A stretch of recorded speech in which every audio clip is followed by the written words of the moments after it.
Good evening, ladies and gentlemen. Hello. Thank you for coming here tonight to camp. My name is Nikita Polyakov. I'm an editor-in-chief of E15 Daily, and I'm really glad to welcome you here at today's Urban Talks event. It's nice to be here live. Today's topic is quite deceitful. I'll explain you why. The name of today's debate is called "Who Will Design the New Florence?" We won't see the new Florence. I'll tell you that from the start. But we will be talking and showing works of offices and people that will compete to design Florence. This May, an international jury selected 5 studios out of 57 to take part in this competition. Because we need a new look for Florence, those who live here know that. I walked through today from Holešovice to Bílá Labuť, and it was horrible to be there, to remind me again how desperately we are in need of a new multifunctional district. And teams from Denmark, Netherlands, Switzerland, and the Czech Republic made it to the finals. And we will meet them today to see their works. We will have a unique opportunity to get to know some of the best urban offices in Europe. And I am glad that we can look at it and maybe debate the future of a very important city district. But before we start showing the works of those studios, I would like to welcome here Petr Návrat from On-Plan Lab, which organizes the competition. Petr, hello, and please, the floor is yours to tell us what we won't be talking about tonight. Thank you very much, Nikita. So I was asked to speak in English, so I will introduce the competition in English. It's an international competition, so why not? And the kind of remarkable fact about the competition is that it has 3 clients. In Czech we say zadavatelé. There are 2 private entities, ČSAD Praha Holding, that's the owner of the eastern part of the site, and Masaryk Station Development, which is a joint venture of Czech Railways and Penta Real Estate, which is the owner of the western part of the competition site. And then obviously the city of Prague that had the idea to organize a competition, that actually approached the owners that kind of is behind it, and also the city council that actually approved not only the idea but also the brief of the competition. And as such, the outcome should not be architecture, but the outcome should be a master plan, perhaps a master plan with a design code elements. And we're looking at a proposal that will really have a regeneration strategy for the site that will be actually used as a basis for the change of the current zoning plan. I can say it in Czech. We are looking for a urbanistickou studii s regulačními prvky, která bude podkladem pro změnu územního plánu. If you look at the schedule, as Nikita mentioned, the first round, we can say, was open to anyone. We got 57 entries. There were always portfolios that show the capacity of the teams to actually be able to deal with the complexity of the site. And there were a lot of big names, and a lot of big names didn't make it to the first phase. I'm not sure if I should mention that, but they're really respected names. And that's the reason why, is because the jury was really looking at urban designers rather than architects. The teams were requested to be composed of urban planners, urban designers, obviously architects, landscape architects, transportation experts, but also sociologists, people with experience with sustainable development, and developing strategies for regeneration of brownfields, because our site is a brownfield. So those 5 teams, as presented by Nikita, made it to the first phase, and that's where we are now. So today in the morning, they showed us the concepts. They didn't see it, the concepts of others, so they don't know what other teams proposed. It's a secret. And tomorrow the jury will be deliberating and deciding if all 5 or just some will make it to the second phase. If you look at the timeline, by the 15th of November, we should see the outputs of the second phase, which will be actually made available to the public, and there will be public consultation, and then the third workshop where the jury and all the stakeholders of the site and the greater area will actually discuss and then eventually select the winner. So because it's an international competition, we also have an international jury. Maybe you met in the door, maybe outside, some of them as they were leaving from here. So I'm sure you all know Vinny Maas from MVRDV. His colleague Fokke Murrell is here as well. We had Kees Christiansen, a renowned urban designer, the founder of KCAP. Matthew Carmona, a professor, my professor, from the Bartlett School of Planning, University College London, a great expert on urban design, author of an amazing book that you should all read. Pavel Hnilička, that you all know, renowned Czech urban designer. Regina Lokotová, director of a private school based in Prague, International School of Architecture, and Michal Sedláček, the director of the planning office in Brno. So that's our independent jury, and then I will not read all of them, but we have in the dependent jury, we have obviously the representative of the city of Prague, IPR, Penta Real Estate and ČEZ are there as the owners of the site. So we have big jury, different opinions. It will be very interesting what the outcome is. Maybe just that you understand the site, we have what we call the competition site. That's obviously the part of Penta Real Estate or Czech Railways, and then the ČSAD Praha Florence. So that's the red zone. That's the key part where actually the master plan, for which the master plan will be prepared. But then we also have kind of a green area around that should integrate all the other projects that are coming up here. Obviously, you know about the Zaha Hadid project. Another project is this hotel coming up here, and there is this technical museum project of Ravel Museum, and a key of other projects around. It should be integrated. And then the blue shows a greater site that should actually show possibilities for redevelopment of Češnov, but also Magistrála as the main thoroughfare running through the site. So it is also, in the blue area, it's more of an idea competition.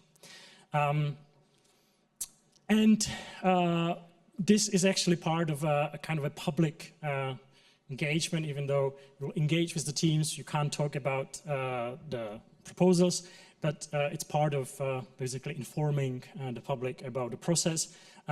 In the spring, we actually collected kind of inputs from people that use the site. I'm not sure if we had a booth there, but we had kind of an online tool, and we collected the red dots would be the issues, the green ones would be the values, and there's a lot of information under each dot, and they were all actually given to all the 5 teams, because you can imagine that there are people that are not so familiar with Prague, so they threw these very long, I think it was over 500 comments and inputs. They could understand how, what are the difficulties, that we have areas that people love. That's where all the green dots are, like the Kasárna Karlín, or the Manifesto, or the historic value of the Masaryčka station. But obviously, there's a lot of places that people don't like, that because of noise or because of some collisions in mobility, etc. So all that information was passed on the teams together, obviously, with a lot of technical information and a very thorough brief that we prepared for the competition. We already had a discussion, so if you're interested in the competition, the kind of summary of the brief is actually online where we had the city, the owners, and even the heritage protection agency. So it's a really interesting discussion that happened here in the spring. And just to conclude, as you can see, the outcome so far was this 5 teams and their experts. Actually, to be honest, it's not 5 individual offices, but each of the team is a composition of several offices, so that they get the expertise, but also that they get some Czech partners that have the knowledge and can help them get oriented in the site. So that's the introduction about the competition. I guess I'm allowed to answer a few questions. Yes, yeah, I have a couple. First of all, you mentioned at the beginning many stakeholders. There are 3 stakeholders. There are private stakeholders. There is the city. How difficult was it to combine different interests for this project? So there is actually a lot of other stakeholders. I can maybe show it here. We obviously have the city of Prague, but then we are actually at the junction of 2 boroughs, Prague 1, Prague 8. We also have Prague 3 and Prague 2, so we have 4 boroughs, and on the north, Prague 7, so they all want to have their say.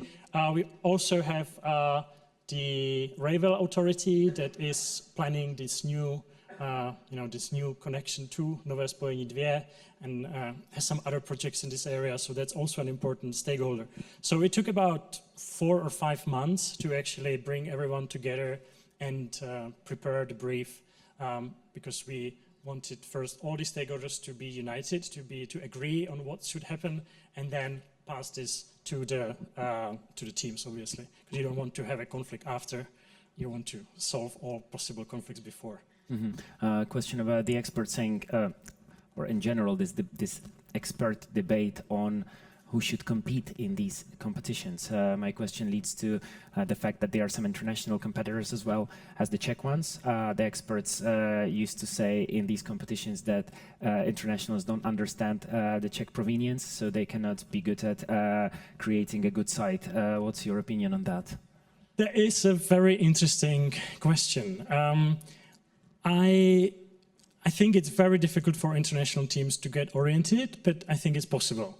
But because it's so complex, I think the more time they have, I think the more easier it will be for them to understand all these technical requirements and constraints of the site. But I would say the Czech teams perhaps are in a better position.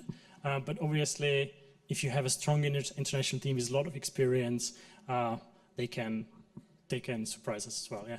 Mm-hmm. And last thing, so far, what was the hardest for you in terms of managing this competition, this big, huge project?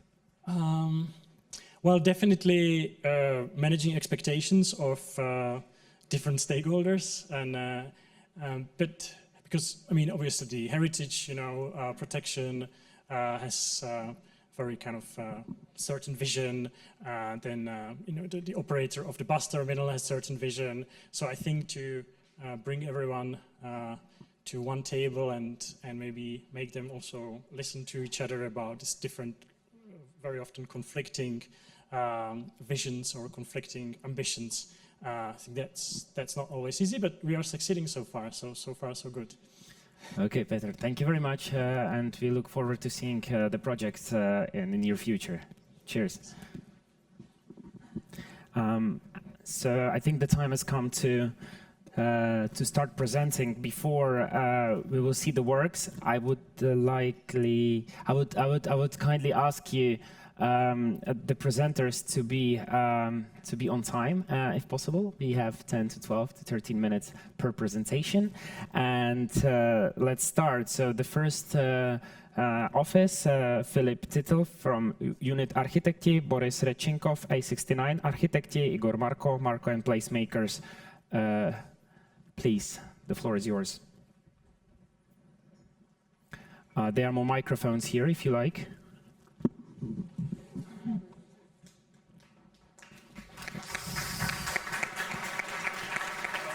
To bude klika asi. Slyšíme se? Dobrý večer.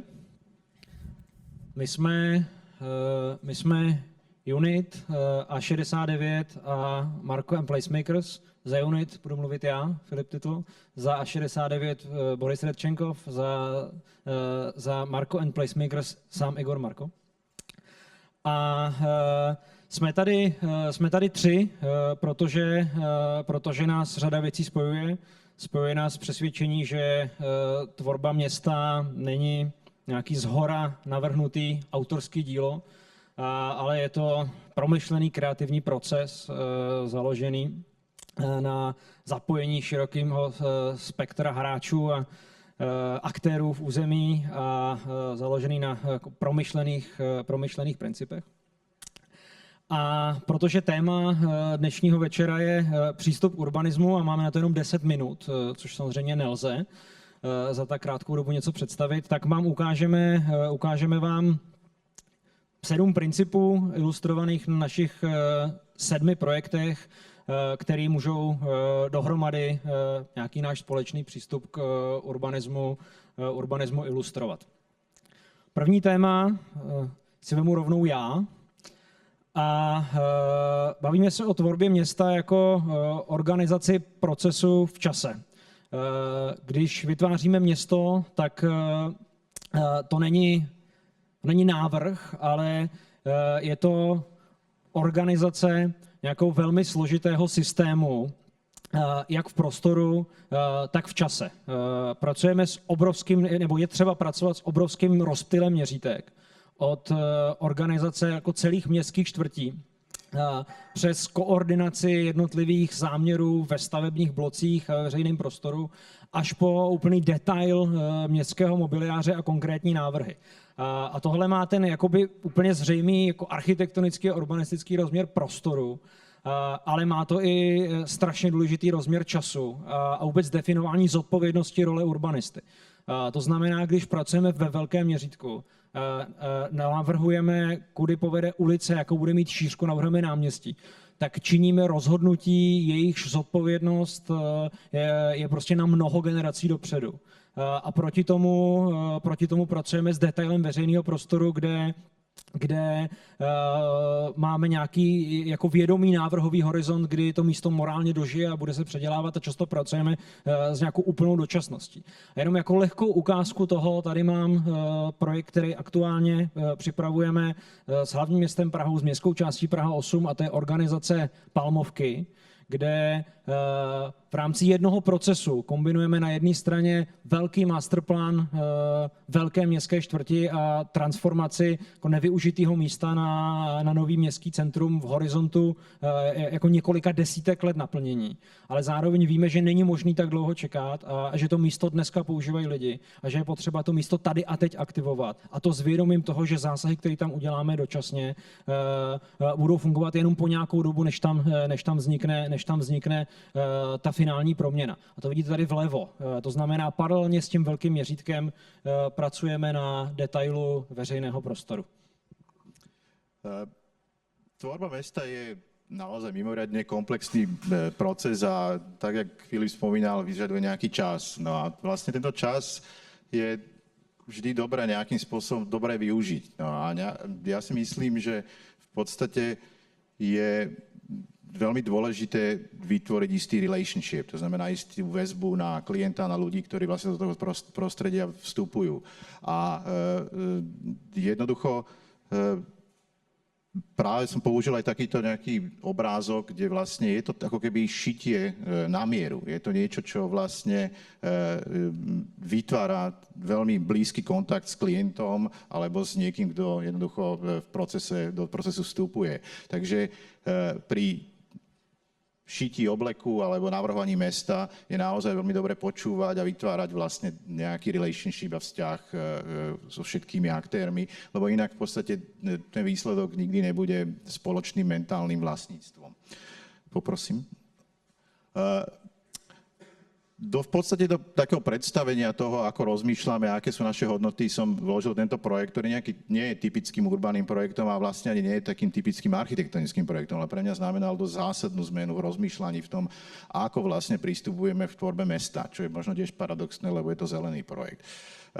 Keď som sa stretol s landscape architektami, tak ma naučili jednu vec, že v podstate ten proces navrhovania nikdy nekončí tým, že niečo odovzdáme. To znamená, že nejakým spôsobom pokračuje a toto bol projekt, kde v podstate neexistovalo zadanie a ani neexistovali peniaze. To znamená, že prišli sme s tým, že vlastne musíme vymysleť nejaký nový proces a v tomto prípade naozaj sme našili, by som povedal, metodiku a vlastne aj výsledok na to, čo nakoniec vzniklo, a to je to, že park vznikol v podstate úplne zadarmo a bol vytvorený z recyklačného odpadu a trval 6 rokov, to znamená, že zapojili sme mnoho ľudí do toho procesu, vznikol spomínaný relationship a jednoducho depozit tohto materiálu na toto miesto v Londýne, v Ealingu, zaplatil tento park a jednoducho park nikoho nič nestál. Takže a zároveň vytvoril ešte raz spomínaný relationship so všetkými ľuďmi, ktorí v tomto prostredí žijú a pracujú. Tak děkuju. Je to slyšet, nevím. Jo, je to v pořádku. Čas běží jako bláznivý, teda koukám. Já jsem přispěl vlastně, nebo bych rád přispěl do té debaty naší vlastně zkušeností, která je stále živá, vlastně odehrává se na Smíchově. A je to vlastně příklad toho, kdy architekt nebo urbanista vstupuje do role spíš jako moderátora vlastně procesu. My dneska na Florenci se dostáváme do situace, která je vlastně výjimečná, protože Praha je moderátorem procesu vzniku nové městské čtvrti. Na Smíchově to tak nikdy nebylo. Vlastně developer je dneska hlavní hybatel v území a my jsme se snažili vlastně vyvážit území projekty, které do toho rozhodně patřily a nebyly jednoduché. Jedno z nich bylo vlastně vznik náměstí na Knížecí, které vlastně dneska má charakter autobusového nádraží. A vlastně to byl požadavek městské části Praha 5 a byla to vlastně velmi složitý proces přemísťování autobusového nádraží do prostoru nádraží Smíchov, které ale vlastně v rámci jednoroční debaty, v rámci vlastně velmi specifické skupiny jednotlivých uživatelů dostávalo podobu, kterou dneska vidíme a projektujeme vlastně v té zadní části. To znamená velmi velkorysé platformy, která překračuje nádraží. Nebylo to myslitelné. Bylo to rok vlastně procesu, velmi složité diskuze, přesvědčování, předkládání variant a vzniku vlastně zadání, na které dneska můžeme reagovat a vlastně můžeme vytvořit vlastně tu přidanou hodnotu tomu vlastně té městské struktuře, která vzniká mezi náměstím na Knížecí a novým terminálem. Považuji to vlastně za velmi důležitou součást urbanistické práce, která je pro nás vlastně přirozená. Děkuji. Další téma, vytváření srozumitelného prostředí. Vždycky se snažíme si neustále opakovat, že vytváření města není město není hračka v rukou svých tvůrců, ale je to prostor pro nějakou aktivitu uživatelů, kteří v tom městě jsou. A to jak obyvatel, developerů, klíčových hráčů v tom území, politiků, úředníků, který to město spravují. A když říkáme, že město má být srozumitelné, tak tím myslíme, že má být zejména jako intuitivní pro užívání. A to v těch všech formách, které ty hráči v rámci toho procesu tvorby města i jeho používání musí naplňovat. Pro ukázku je tady jako úkol, který je velmi specifický, a to je navrhnout novou pražskou čtvrť na Praze 14 v Kyjích, kde jsme prakticky na zelené louce navrhovali město, nebo navrhujeme město pro 10 000 obyvatel. A kde jsme museli od začátku definovat vlastně úplně klíčové parametry shody nad tím území, definovat, kde je hranice města a kde začíná krajina. A to tak, aby to bylo přesvědčivé, aby to bylo respektované všemi hráči v území. Museli jsme organizovat městské lokality, které mají nějakou přirozenou centralitu, tak aby se v tom prostředí lidi dokázali orientovat. Aby jsme věděli, kde a jak má fungovat vybavenost. a museli jsme to prostředí vybavit srozumitelnými veřejnými prostranstvími tak, aby lidé věděli, jak je mají používat. To znamená nějaká srozumitelnost užívání toho města ve všech měřítkách. To jsem já. To jsi ty. Děkuji. Je tady vlastně taková zajímavá ještě vsuvka. My jsme v tom našem týmu tak trochu jako v roli architektů, proto je to možná trochu víc i o těch domech. Ten obrázek ukazuje o tom, vlastně mluví o nějaké kreativní vytrvalosti, kterou jsme si tady propůjčili pro tyto dva projekty, které vlastně řešíme. A je tím myšlená vlastně určitá urputnost a hledání vlastně určitých rezerv města, kde by je nikdo nečekal. A ve chvíli, kdy vlastně architekt, urbanista objeví, tak nastává ten velmi složitý proces, kdy vlastně ten dům, který má v hlavě, se snaží předat do obecného povědomí a vlastně docílit tím vlastně zástavbu míst, které zatím byly tabu a nemyslitelná. Například v Chebu vlastně realizujeme v tuto chvíli knihovnu, která vzniká vlastně na dně vytěženého středověkého příkopu a díky tomu zachováváme budovu existující knihovny, která je tradičním domem pro Chebany a v případě možnosti nedostavit takový dům by vlastně ztratil význam ten objekt. Takže jsme vlastně přes Ministerstvo kultury a jednotlivé památkářské sekce došli k řešení, které vlastně nakonec je vítězstvím. Pro nás architekty je to možná zajímavý, vítězil dům, který není vidět, takže to vidíte, jaká je cesta, kdybyste nevěděli.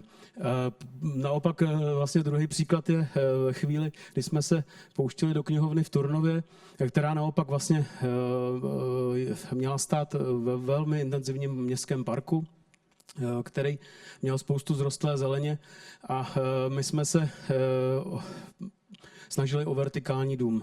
Ten se nakonec podařilo prosadit vlastně díky tomu, že v prostoru toho parku je vlastně velmi tradiční a dlouho užívané městské kino, letní kino, které má plátno, ke kterému se vlastně ta knihovna přilepila. Najednou vlastně ten problém toho vertikálního domu nebyl nepřekonatelným problémem a nám se podařilo vlastně zachovat velké množství zrostlé zeleně. A to je vlastně nějaký ten kreativní vytrvalost, kterou architekt určitou dobu musí naplňovat, aby došel k nějakému výsledku. Děkuju. Ja naviažem v podstate zase na taký trošku užívateľský módus, že v podstate mesto sa naozaj nedá navrhovať len zhora a naozaj musíme sa pozerať na všetky tie aspekty a detaily, ktoré jednoducho sú tvorené užívateľmi a majú veľmi, by som povedal, taký ako komplexný a zase ako často abstraktný rámec a je tam mnoho súvislostí, ktoré sa veľmi ťažko ako komunikujú ako architektonicky, ale majú často sociálny a iný rozmer. Môžem ďalej? Čiže v podstate vybral som jeden tento projekt z hľadiska naozaj také ako ťažké komunikácie alebo komplexity, ktoré robíme v Bratislave. Je to projekt Vidrice, je to projekt, ktorý je porovnateľný v tej komplexnosti s Florencom a hlavne tá komplexnosť ani nie je tak v tej návrhovej časti, ale v tej komunikačnej. To znamená, akým spôsobom vlastne komunikujeme pre všetkých, ktorých tento projekt zaujíma, niečo tak mimoriadne ťažké a komplexné a hlavne nahradenie nejakej novej štruktúry v meste, ktorá tam predtým bola a už nie je. To znamená, akým spôsobom vlastne predstavíme ľuďom niečo, aby sa znovu vžili do nejakej novej mestskej štruktúry. Takže zvolili sme v podstate metódu takého ako prekresľovania mesta, lebo kedysi v minulosti, keď sa mesto navrhovalo, tak vlastne sa navrhovalo z užívateľskej perspektívy, sa nenavrhovalo zhora. Jednoducho ako sa organicky tvorilo kreslením a túto metódu v podstate používame teraz pri navrhovaní Florencu, kde jednoducho prekreslujeme alebo komponujeme jednotlivé úzlové miesta do takých ako sekvenčných verejných priestorov. A to je v podstate prípad tohto projektu v Bratislave, kde jednoducho je to veľmi zdieľateľný a veľmi dobrá metóda, ako predstaviť charakter a obsah priestoru. Tak a poslední, jenom závěrečné slovo. Věříme v to, že tvorba města je týmový proces a že je strašně důležitá souhra. Tady vidíte, že po určité době snažení jsme si dokázali i přihrát.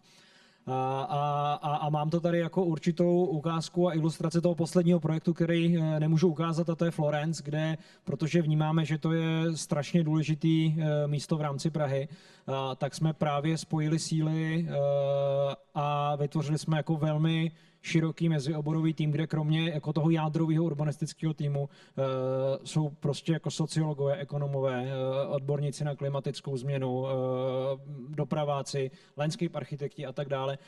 A věříme, že jako jenom v tomhle té intenzivní spolupráci je možný takovýhle místo vyřešit k široké spokojenosti. Ja by som ešte dodal jednu vec v podstate k tej tímovej spolupráci, ktorá je veľmi dôležitá, a to je to, že jednoducho si aj ľudsky rozumieme. Že jednoducho nedá sa ten tím zostaviť nejak ako vyslovene oportunisticky, ale v tomto prípade naozaj išlo o chemickú zhodu a aj v podstate presne takú istú zhodu hodnôt, ktoré jednoducho zdieľame.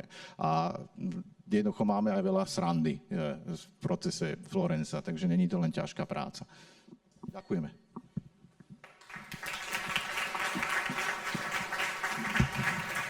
Thank you very much, gentlemen. One quick follow-up question, if I may. I'm supposed to speak English, but I can say the Czech afterwards if you like. And your projects that you showed are all about cooperation, about people, about communities. How easy or hard is it to involve communities into your projects, and how you do that? Jak vtahujete komunitu do debaty o rozvoji? Máte 3 velké projekty v Praze, rozjete. To by mě zajímalo, jak se vám to daří.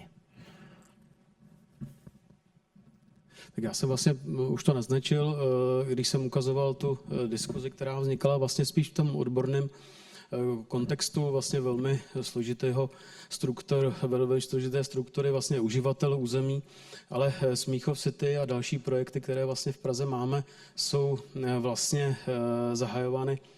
A troufnu si říct, že možná v kontextu vlastně jakési participace jedny z prvních projektů, které vlastně v Praze vznikaly jako vlastně ve velmi úzké kooperaci s městem a s uživateli vlastně toho území. A je to pro nás vlastně poměrně přirozený proces, protože vlastně urbanista, i když je lokální znalosti, tak nikdy není uživatel toho území do té míry, aby pochopil vlastně veškeré záludnosti. A nám se už od roku 2000, kdy jsme poprvé spolupracovali s Bohuslavem Blažkem, který vlastně tento obor zakládal v Chebu,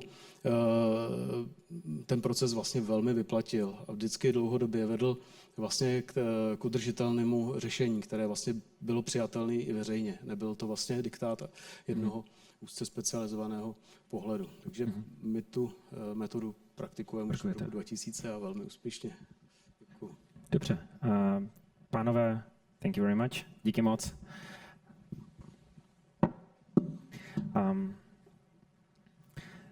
The next presenter, I would like to invite here Bjarke Engels Group with their presentation.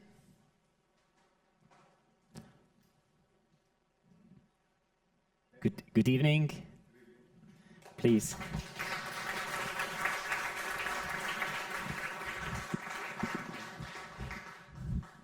Hi, everyone.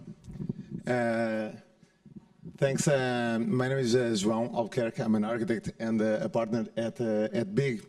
And I just can share the thrill and the joy of being here, not only in the morning, sharing the ideas that we had for Florence, but also like how a bit how we do what we do by sharing our ideas, not by what they are in abstract, but what they are in real. So I think we're going to show a lot of projects and stream through them.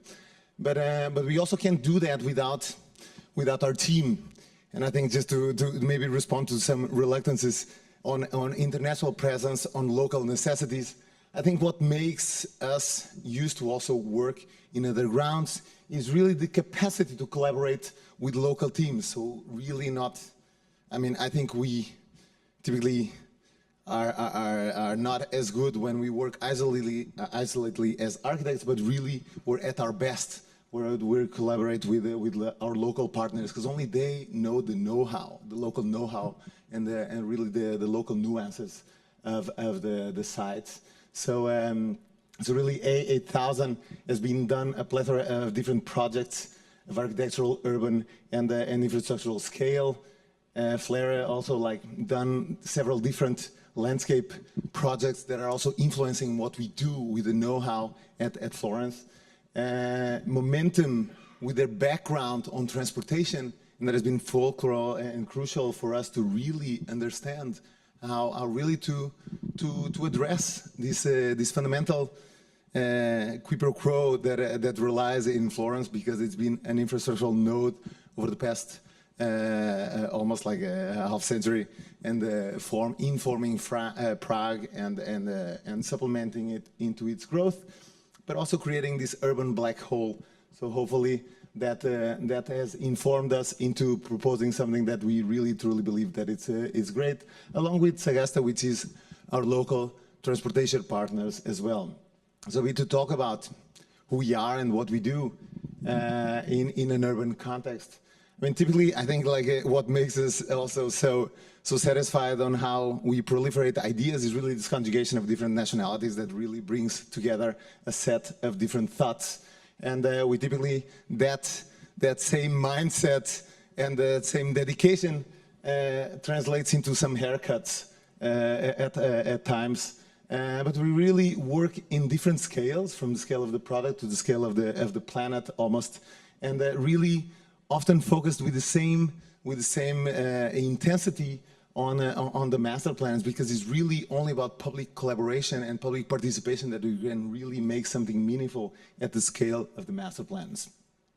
And in the same manner that we do with the architecture, with master plans, is a lot of like trial and error until we really find out what we feel that is the best solution for the site and for the necessities that are required at a certain given point, with different investors, with the participation of the city and the citizens. So I think like no better way to start with what was the start of our participation in our very own Copenhagen, where we had this 1 kilometer long project, urban project that was not about building, it was about the absence of buildings, it was about park. So it was this 1 kilometer long strip in Copenhagen, in one of the most disturbed areas in Novou, which was and is. So we proposed a sequence of different plazas with a sequence of different urban features and furnitures. And the reason why we do that is that because Novou, it's an area that is extremely convoluted. It was when I started at Big 12 years ago, when Big was small, when we were 50. Novou was a clash of nationalities and cultures. So it's really an area that was extremely disturbed with gunfights, etc. So when we did this project, we actually asked on a public survey that was on the newspapers, on the radio, online, what people would love to see represented in their own park. And everyone gave several different ideas. So rather than building Danish benches, we actually asked everyone what they would like to see in their own park. So we really created these different sets of plazas, the red plaza, the black plaza, and the green plaza. But they're really a conjugation of different art pieces and a conjugation of different sets of furniture. So for instance, we have someone asked for a tooth dentist neon kit from Qatar, and a fountain from Morocco, and a bench from Iraq, and a bike parking from Finland. So all of these things end up being represented and being present in the park and in the plazas. This playground from Tokyo, you know, all sorts of this boombox from Jamaica, where you could plug your iPhone and really play some music for everyone to have a blast. Also Liter, of course, from the UK, neons from all sorts of places, and even different sorts of benches. So like from Mexico, benches where because people are warmer to each other, they look into each other when they sit. But also from Belgium, where the benches, where when people sit, people look away from each other. So also different cultures are represented within this same foreground. So it really became a place that became about congregation through participation. And I think that's what really became this place and really enabled our this plaza, Superkillen, to participate in the merge of cultures and in the pacification of cultures. So I think we learned a lot from this a very simple but very meaningful project, enabling people to participate and have projects, their own projects and their own identities seen in. A second project that I would like to share is really almost like this infrastructural rebirth or afterlife, which is somehow similar to what we have today in Florenc.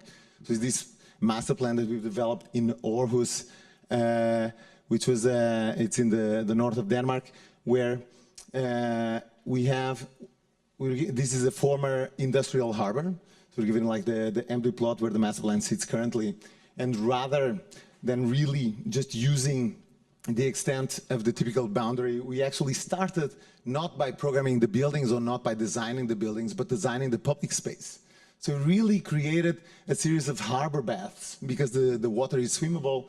So a series of harbor baths and theaters and small hut houses that you can actually rent and spend the night on, and other sorts of programs. So we really started by nurturing the public life.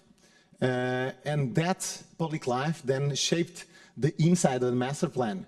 So the buildings were created by creating generous cuts through into the master plan. We also shaped the geometries not only to bring daylight into the courtyards, but also to be good neighbors. So the buildings on the back wouldn't have their views to the water blocked. So there's always a sense of proactivity and creating added value through it. So there is this is the master plan at the dawn of time. And this is what the proposal was after the development.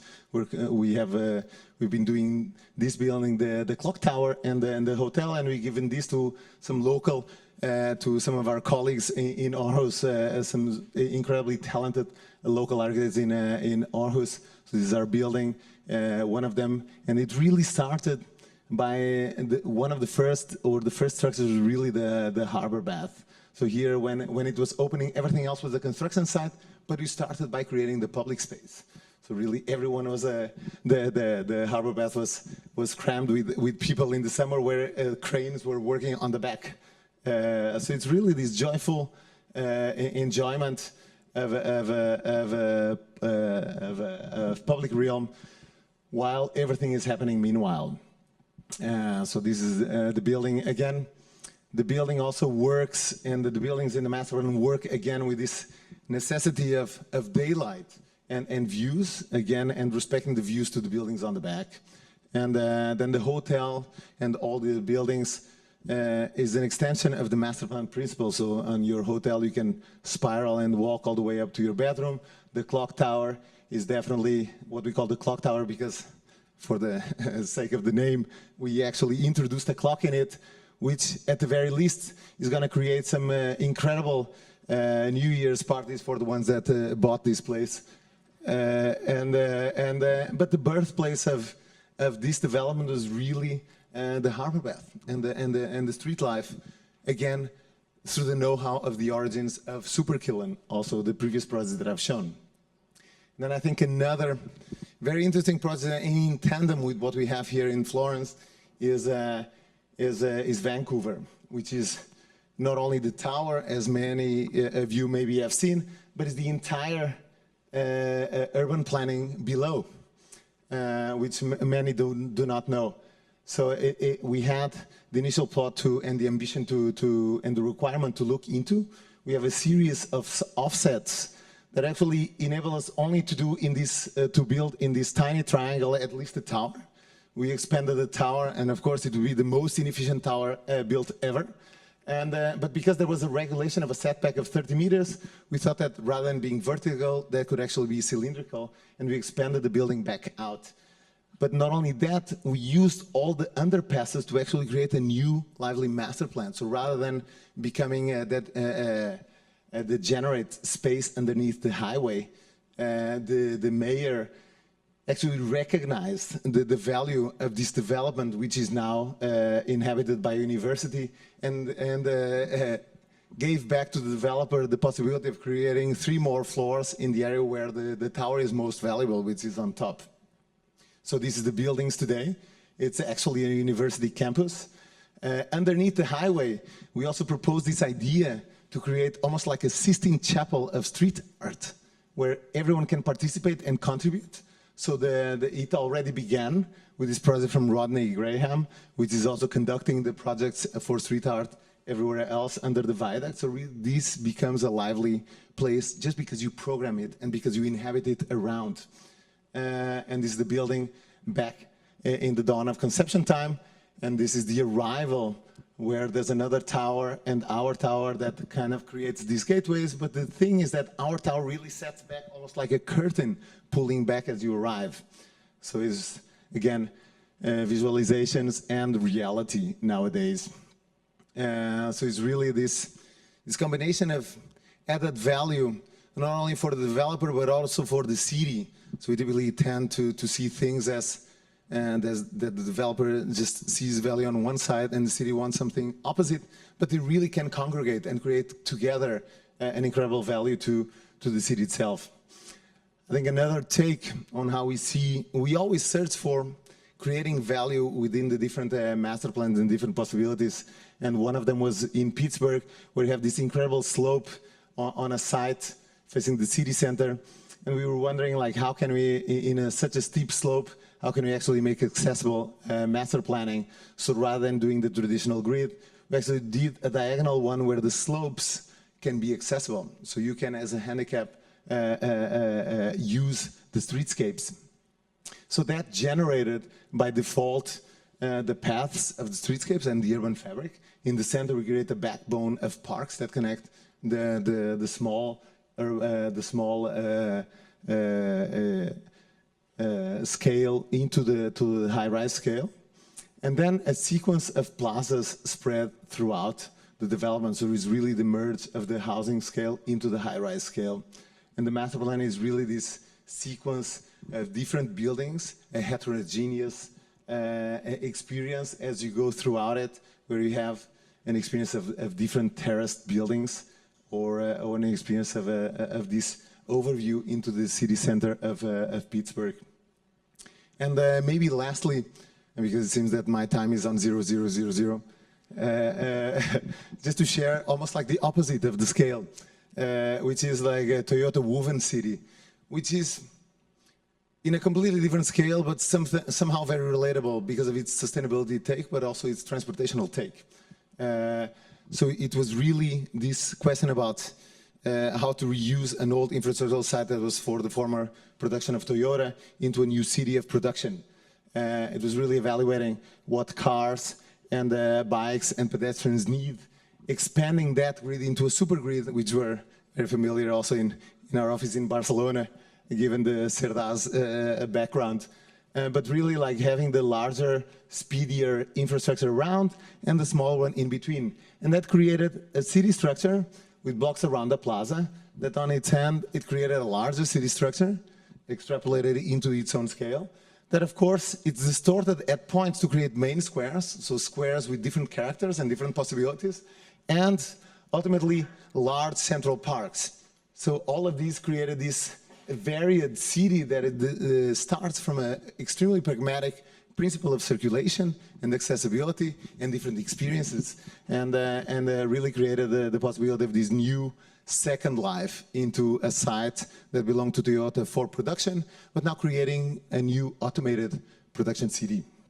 And so if some areas are really about enjoyment of plazas that are both the merge of hardscape and softscapes, with, of course, this take on a sustainable construction method of using really wood joinery, also driven by Japanese know-how.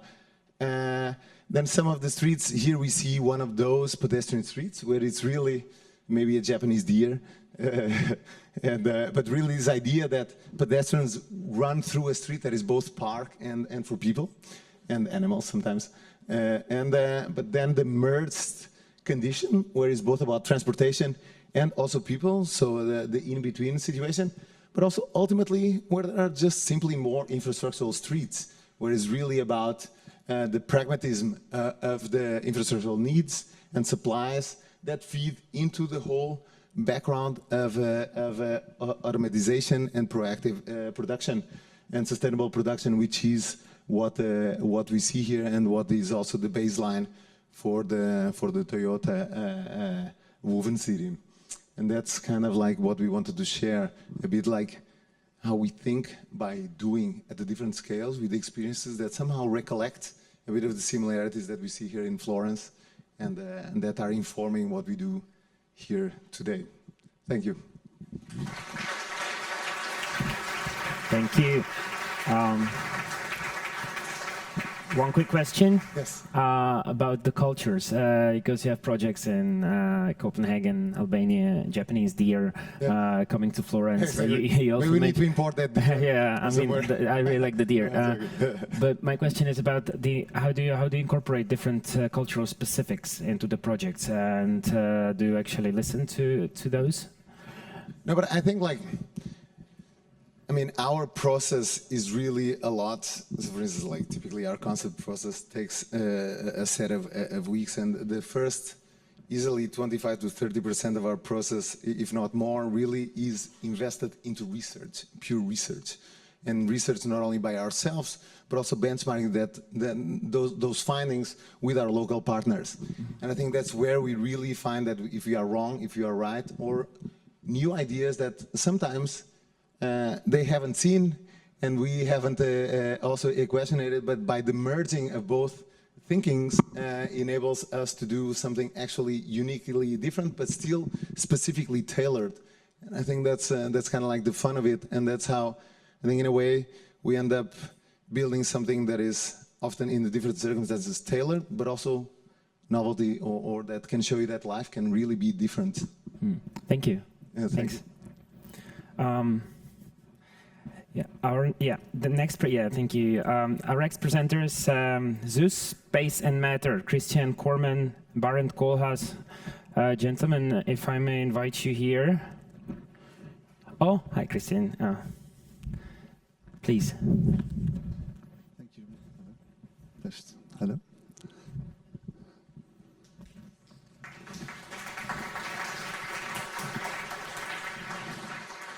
I didn't do anything yet, so, but thanks anyway for this pleasant entry. I'm here on behalf of the whole team. We pulled together for the Florence project because it's a very particular and very complex project, together with Space and Matter from Amsterdam and Colmo from Prague.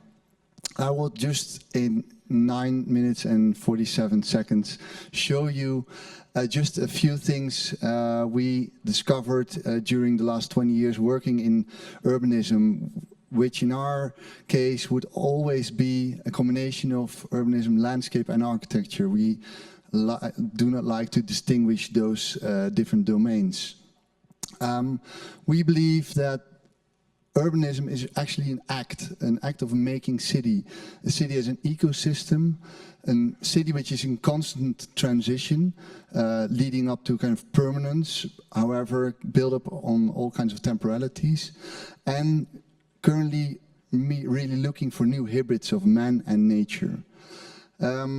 We really feel that the act of architecture is within the boundaries of the body, within the political domain in the city, but also really dealing with natural forces, as we can tell now with climate change affecting all projects which we're currently working on. And therefore, there's no linear process in urbanism. We always believe that we could have an idea, but at the same time we have to test it one-to-one and then adapt and keep that process going. And I will show a few projects to show that.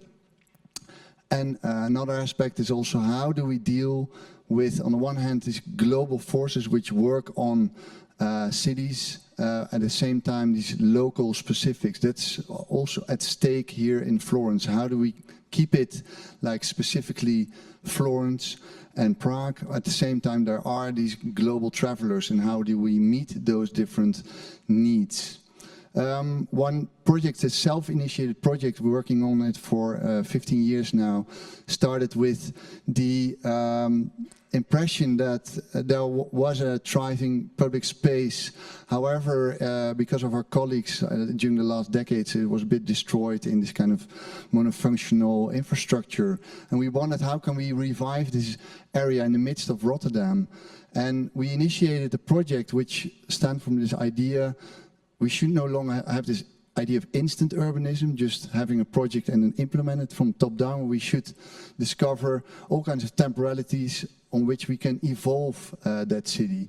And through a series of projects, not just one big master plan, but a series of projects like an ecosystem, we initiated 75 different interventions in that area to revive that area in all types of ways. So one of the most known is the yellow footbridge, which we have created through serious crowdfunding with the citizens, connecting 3 former city districts, which is of course very apparent also in Florence. But at the same time, we also had to connect these different levels. So levels on the old railway tracks, on the ground floor, in buildings, through buildings. There was already a lot of pre-existing material which was making the city. And at the core of the proposal there was a new roundabout for people, not just for cars. On the building we were occupying at that time, and still there's this roof garden, but also a lot of new businesses evolving. And there we believe that we have to have these kind of new pilots to show that food production in the city is possible. And here you see all the different interventions coming together, mingling around a beer garden we installed, and bringing life back to a former central void in the midst of the city. So therefore, again, the resemblances with Florence are apparent. Organizing all kinds of events and turning this railway into a new park in the midst of the city. And this is just only the beginning of a big transformation taking on. Then a smaller project which showing also dealing with an existing fabric. It's a smaller industrial site, a lot of different owners and stakeholders, and we managed to come up with 5 ambitions, which I'm not going to mention too much, but through those ambitions to be steering that process for the last 10 years, we have been able to revive that old city district without having a permanent master plan. A master plan which is constantly changing, which could be either implementing new public spaces, for instance, a former parking lot we would change into a new heart of this industrial area. But not just making a nice design or some elements, but also thinking about who's going to occupy this new, what is it? Is it a parking lot? Is it a plaza? Is it a small park?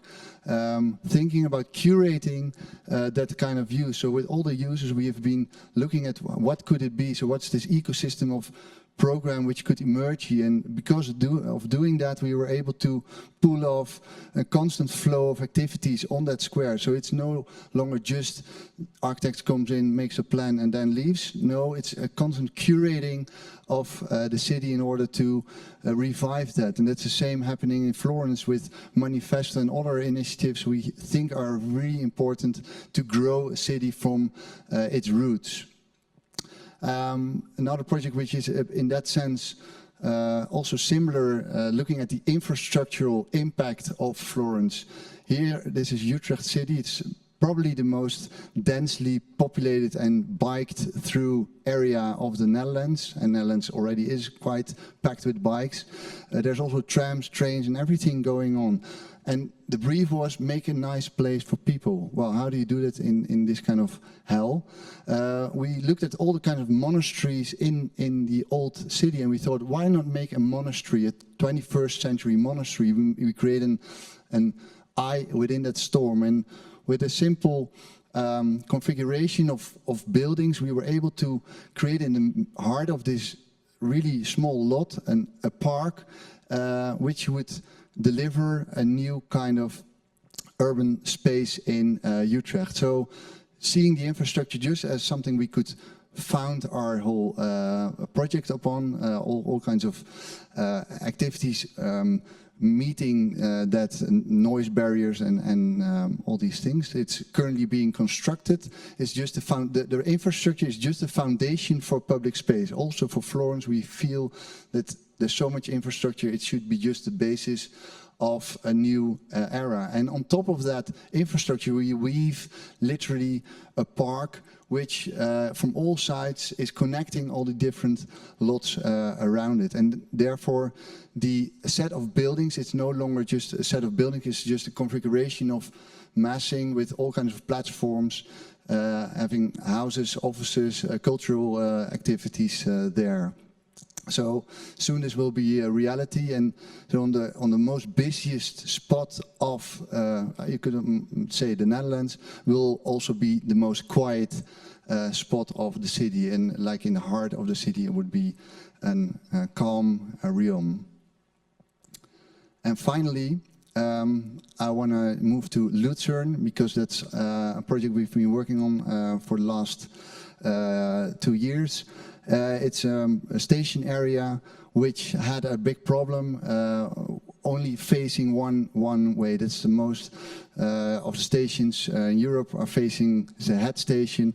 So all the adjacent neighborhoods were basically becoming backside. So what we propose is not to focus anymore just on the front of the station, but seeing it as a 360 operation. So we came up with a plan, a master plan, strategic framework, which would use a shared space around the whole station area to connect again all these adjacent neighborhoods. And especially in Florence, it's the case that all the adjacent neighborhoods around Florence don't benefit of the fact that it's such a well-connected space. It's a big paradox. So we feel that this project tries to do the same thing, both in a horizontal and a vertical manner, to reorganize the space, to have shared space with buses, trams, metro, and pedestrians and bikes, at the same time while organizing the space as a public space where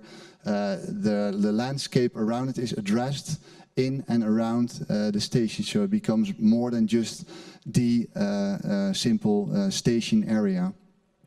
So by doing so, we look at all the surroundings of the station and saw all the kinds of opportunities to make new front sides around that station area. And that again is for Florence so important, to create a 360 experience around that void within the city. So altogether, this will be for Lucerne its new image with the station and its surrounding and the infrastructure within the back, this beautiful hill. And we hope also for Florence to make a project like this, but then with Vitkov in the horizon. Thanks.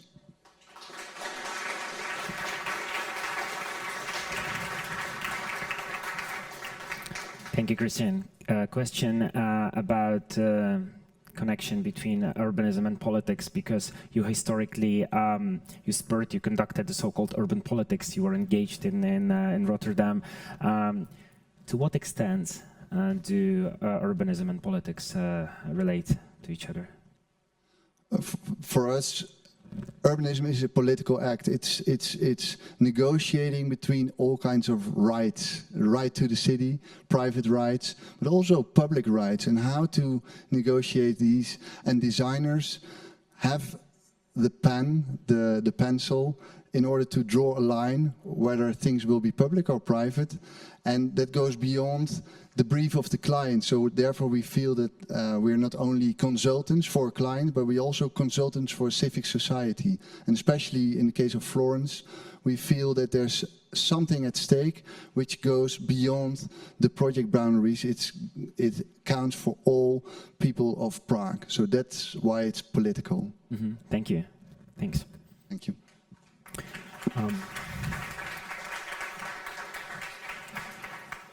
Our next guests, our next presenters, two offices, AGPS and Girot Atelier, Matěj Draslar from AGPS Architecture. Hello, Matěj. Welcome.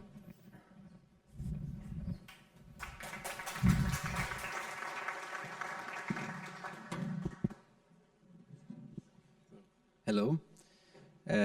We work on this competition as a consortium of 3 offices with Atelier Girot and IBV Hüsler. Atelier Girot is taking part of the landscape and IBV Hüsler of traffic, but today I'm here to represent AGPS architecture. So first I would like to introduce our team. We have 2 offices, one in Zurich and one in Los Angeles. And in Zurich we are roughly 20 people. This is us. And first I would like to do a tiny introduction about the office. We inhabit this kind of space in a big factory hall where we have the desks. It's also an event space. We work on multiple levels or layers.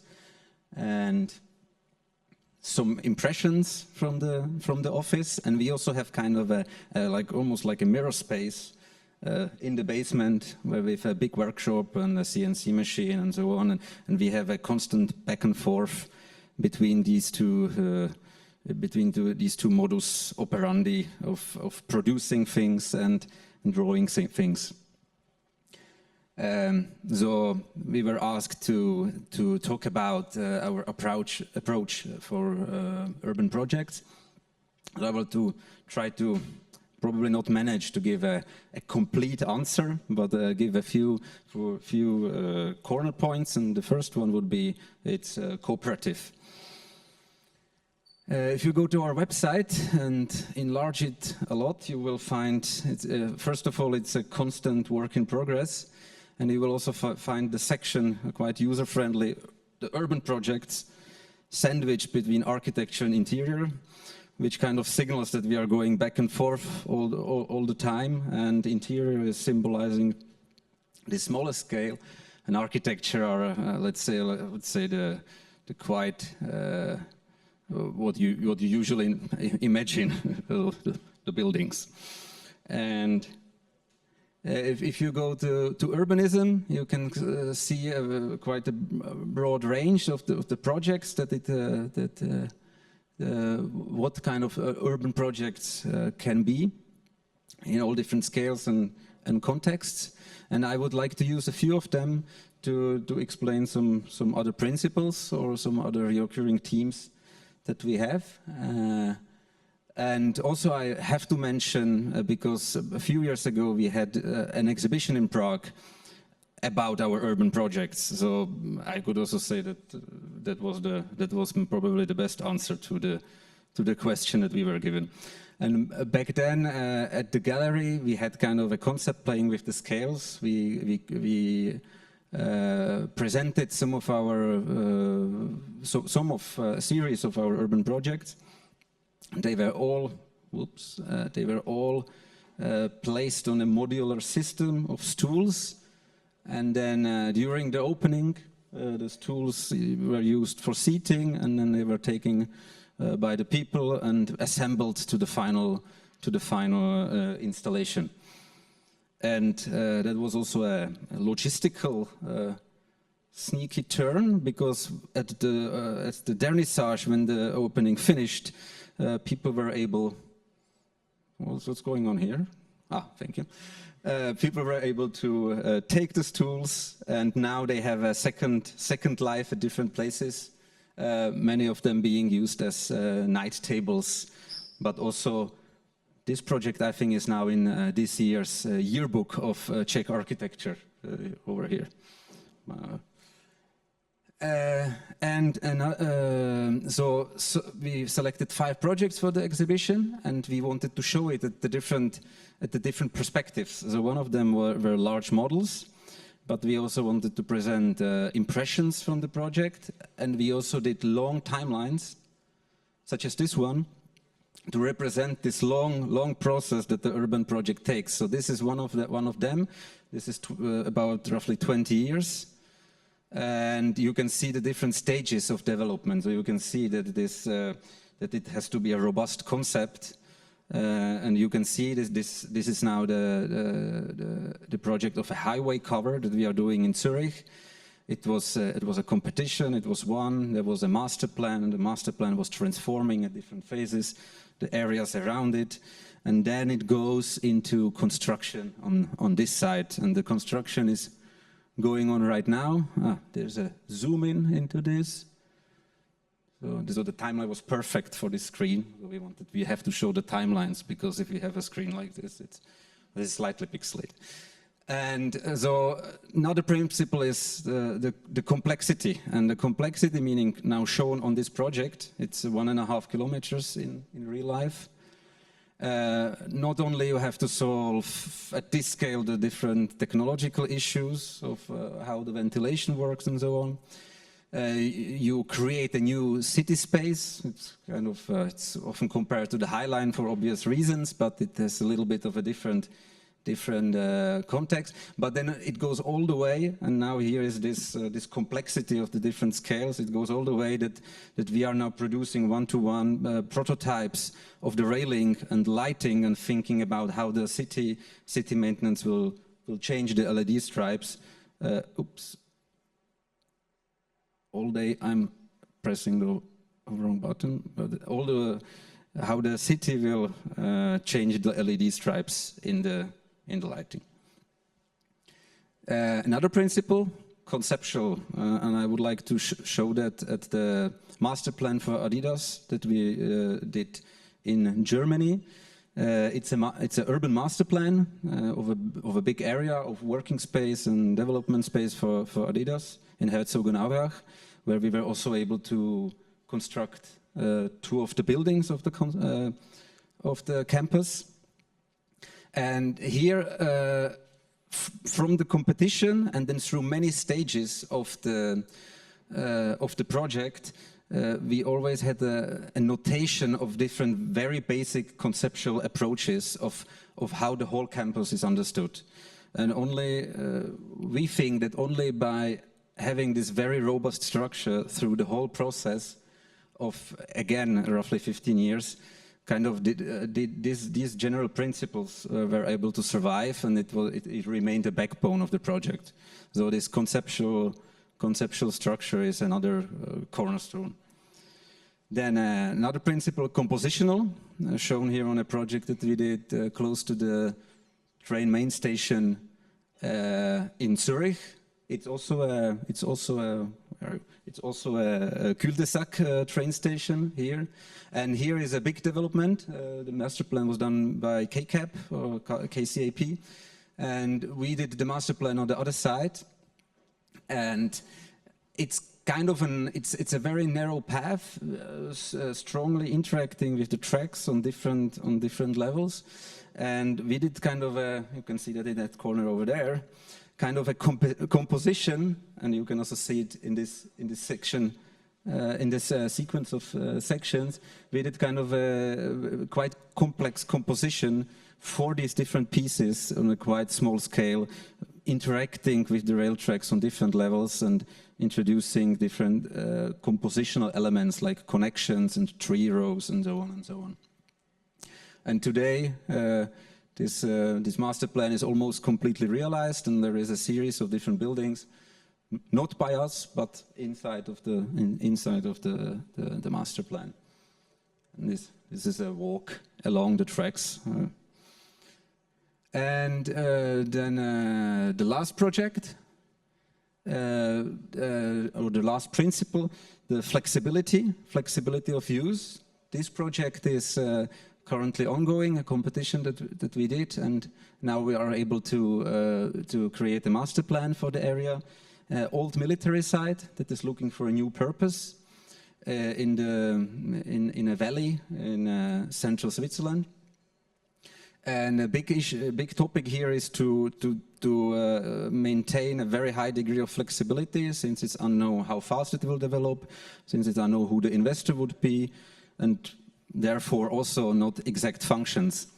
And so the task that we have given ourselves is also again to create a very robust structure for that that can be inhabited by many different functions, and it became into a very broad study of which width of building or which depth of building can be used where and for what purpose, and at the same time giving a very flexible and strong open space network. And now I see 6, 5, 4, 3, 2, 10 minutes. Thank you very much.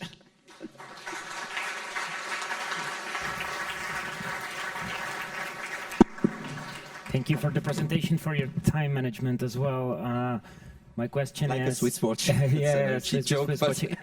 Exactly. You showed some challenging projects. My question is, if you look at your portfolio, what was the most challenging project for you, and why? Of these? Of all the projects that you've got, but maybe if you pick from those that you just showed, probably.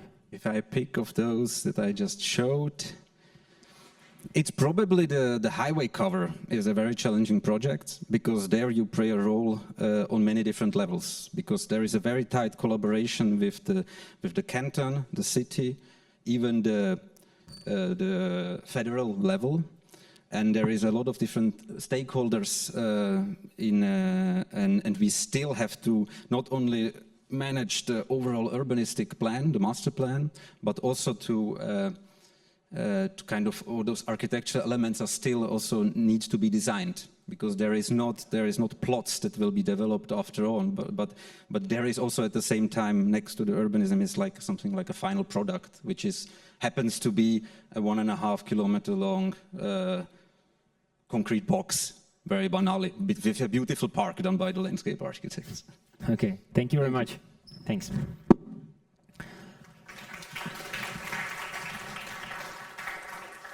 And our last presenters,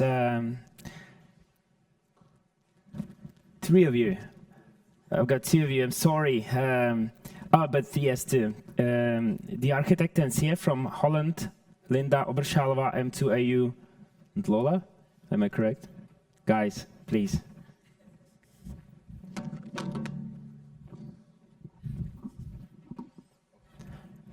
Good evening, everybody. So thanks everybody so far for these amazing presentations. We are the last ones, so we're gonna also try to do our best to stick to the plan and present in 10 minutes our slice of our portfolio between the architect and C, Miao and Lola. So our message and our experience can be summed up in this message: urban plan is a storyline. So it's something that we perceive as space, but we also very definitely live it as an interaction. And it's an interaction of the past. And here is a site of the NDSM shipyard in Amsterdam, which is a very inner city site, which has been, let's say, our responsibility to turn into a master plan. And here, this is the state of that space today. And you can see that there is quite a lot of resemblance to the shipyard in the language of the architecture. You see these masts of the ships, but you also see the cranes. It's a space that is ongoing and developing. This is the building that our office designed, the architectancy, which is Ponkade Urban Block. When we consider master planning, we also consider not just the space itself, but also the journeys towards the place itself. And here in Amsterdam, there is a river separating the north and the south of the city. And also it's important to be aware of these sort of vectors. And these ferries are for Amsterdam an extremely important infrastructure, almost substituting bridges that connect those in the north and those in the south, and that interaction is happening all the time, every day. And we see this vector between the south and the north, and how gradually this space appears, but also all the journeys back. So when we return from the north side, the NDSM master plan, to the central station, we also see this new skyline, this old shipyard, this container aesthetic of space sort of forming or disappearing in the background. So these buildings, these plans, they have these roots that extend back to the far and wide into the city, and we're trying to kind of all the time be aware of that navigation, this distance of space. It's also the stories of visitors, and this is an event taking place in the site, in the NDSM, that of course it's very robust. It can withstand such large masses and such impressive program. But it's at the same time also the stories of the locals who are living their lives as this new master plan, as these new developments are developing around them. And there is a whole myriad of site-specific, some more temporary, some less, spaces that are all the time springing out and creating this sort of vibrancy of the city that is still becoming, so to speak. It's also a fine balance between something that is public value, and in this plan on your right you can see basically these spaces, which is the old shipyard as it was, kept by the city, because everybody can recognize the benefits of keeping that heritage and also endowing it with more and more sort of public amenities, cultural programs, all kinds of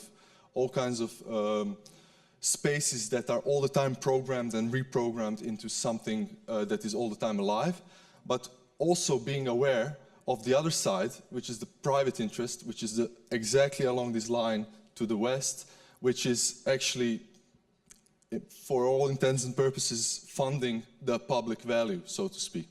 So when we refer to that space, there is also this impact of this new High Line that is coming, which is a combination of living spaces and workspaces. And as architects, we're all the time doing research, we are reflecting, we are publishing, and all the time questioning what this profession, architect or planner, actually means, trying to be, let's say, critically absorbing our experience and sort of trying our best to share it as wide as possible.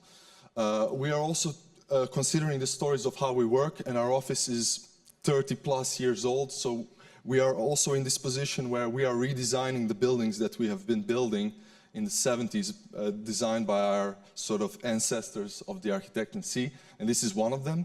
This is in Amsterdam West, a building that is designed as a kind of idea of the social space of work, but we are now adapting it and thinking of how we work today to sort of matching new ideas of this biophilic design and moving the public space into the building and creating a kind of new environment of working haven.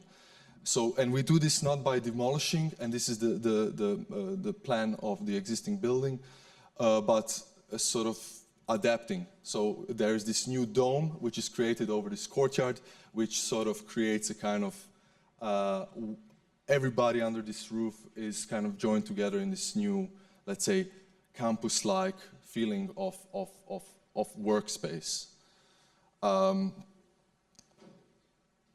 Also, we try our best to actually promote and all the time design through circular processes, and this is the book that we just published on our experience of circular building and circular economy, mainly on our experience in the Netherlands of how these processes work. And altogether, this is mostly about turning these sort of urban voids or close to and into sort of these new green islands. And this is a building that is about to be completed in Sloterdijk Station in Amsterdam, Northwest. But it's also about inclusive neighborhoods, and this is another master plan that we have done, which is Amsterdam East. And this is a place that is sort of inclusive and sheltered from all these transportation concerns, safe for growing up, but also for comfortable aging. It's also stories of tragic moments, and this is the blast from Enschede in 2000, which demolished a huge chunk of this neighborhood, which has been healed through, let's say, a long process of public participation into a kind of new master plan of living. And this is now how this space has become a kind of new, developed into a kind of new experiences of multiple things happening at the same time. The other one. Oh yeah, so thanks. Public space is becoming increasingly important for urban projects. And it's not just about functional space, but it has an increasing bandwidth of values and purpose that goes from, let's say, being in touch with nature, its seasonalities, and the little details of it, to also, let's say, have a closer contact with the earth, what it produces, and also what it holds in terms of history. We like to see citizens as potential gardeners. There's a gardener in each of us. And by approaching them in the right way, this can lead to small projects like here. This is a food garden that provides food for low-income households in Rotterdam. To also big projects like here, a single park in Leiden, a 6.5 kilometer long public park that we made the master plan together with the citizens, and they are the ones now programming it, maintaining it, and also obviously using it. It unleashes an enormous amount of energy, resulting in organization of marathons. Public space is very much about activating people, either also for short walks or, say, workouts and epic bike rides, getting out there into the open landscape. Nowadays, we cannot see urban plans separate from also the big challenges that we face on a global scale. We like to research those as an office and, let's say, understand better the complexity of these different issues and use books, exhibitions to address these topics. To understand the problems, let's say, but also, let's say, investigate solutions in the end, such as this scenario for the Netherlands: what if we have to give back half of the land to water? In the end, whether, let's say, long-term or short-term, it's all about, let's say, finding the right balance between water, land, history, and, let's say, urban use. And we like to see urban projects such as Florence as a sort of a first step on a roadmap towards this sustainable future. Just like here, let's say, transformation of a prison in Amsterdam, or this, let's say, new public spaces for The Hague that we are currently planning. It's all about, let's say, finding this new balance, and what's really sort of last important point to mention is obviously also how to incorporate nature into a living environment, flora and fauna, and really understanding what they need as a habitat to also really function there. And let's say this can be, let's say, on the level of an individual object, or in the integration of in infrastructure, like here a bed bridge that we built in the Netherlands, to, let's say, projects on city scale, like here forest ring for Madrid, or even beyond, like this plan we are making for a carbon neutral Luxembourg. All these scales, let's say, come together also and are relevant for the site of Florence. For the Florence, it's also for us very important to understand local environment, to explore all these values and how to treat with them. For our team, is also very crucial to work with complex spaces and try to simplify them into simple and calm spaces that can become integral part of the cities. Our team strongly believes that urban plan or urban design is a story which is still in process with very powerful context, and as old stories, he had its own protagonists, which are usually represented by the people, but in some case it can be also representing by these little guys hopping through the site, and all of them became the important part of the story. This Florence competition brought to creation of 3 teams, brought together to creating one, which is represented by architect and CEO from Amsterdam, landscape from Rotterdam, and us from Brno. And we think that we are an enthusiastic team with international experience and local understanding of the place.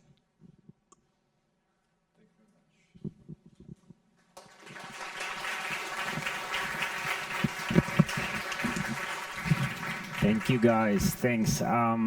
I like your story approach. The narrative was really nice.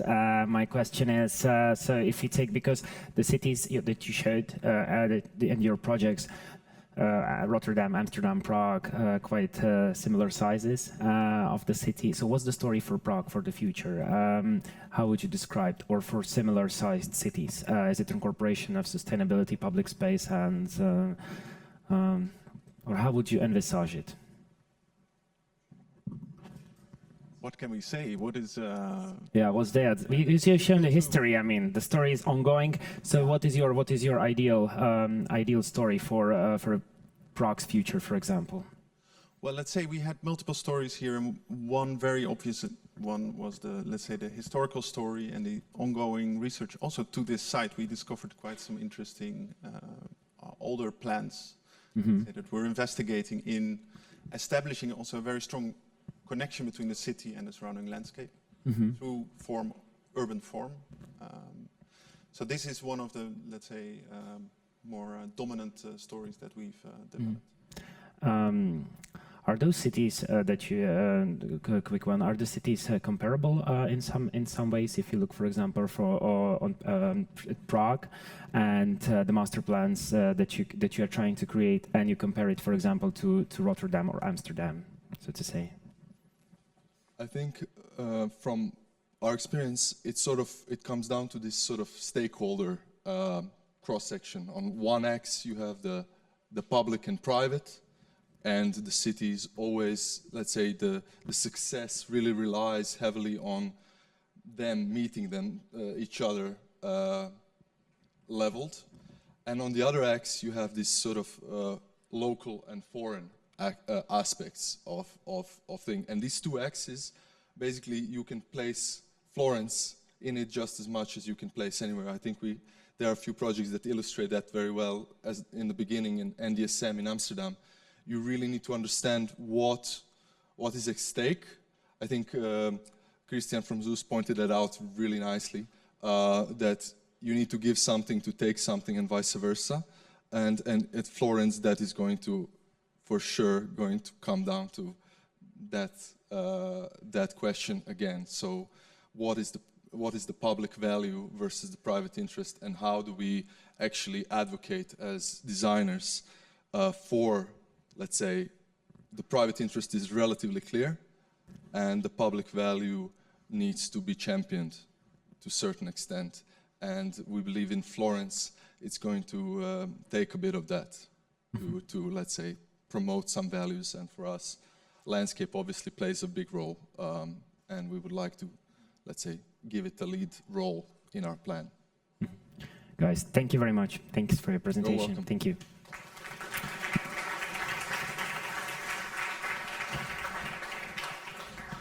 Ladies and gentlemen, our today's urban talks are finished. Thank you very much for joining us. We wish Florence the best design, and we will be looking forward to seeing that in the future.